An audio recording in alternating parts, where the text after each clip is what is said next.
Seorang petani pada saat menyeberangi sungai di Kanagarian Salabutan, Kecamatan Lubuk Alung, Kabupaten Padang Pariaman, Sumatera Barat, hanyut terbawa arus sungai Batang Anai yang cukup deras. Setelah dilakukan pencarian oleh tim SAR dan warga, korban belum ditemukan. Seorang petani Riki Putra 31 tahun saat menyeberangi sungai di Kanagarian Salibutan, Kecamatan Lubuk Alung, Kabupaten Padang Pariaman, Sumatera Barat, hanyut terbawa arus sungai Batang Anai yang cukup deras. Selain ada laporan dari warga, salah seorang pemancing yang berada di bawah jembatan Kotoburu Lubuk Alung yang berada tidak jauh dari lokasi kejadian juga mengakui bahwa dia sempat melihat sesosok mayat yang terbawa arus yang melintas di bawah jembatan tersebut.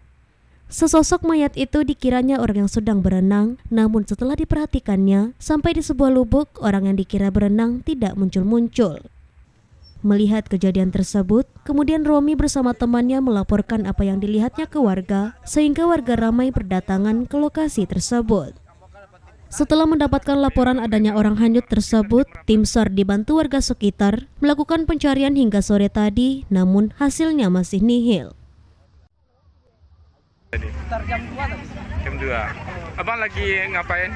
Sedang mancing tadi. Mancing. Ditemukan di sekitar mana? Dekat jembatan. Di bawah jembatan itu tadi. Bawah jembatan. Dari Padang Pariaman, Sumatera Barat, Eka Gus Priadi, iNews melaporkan.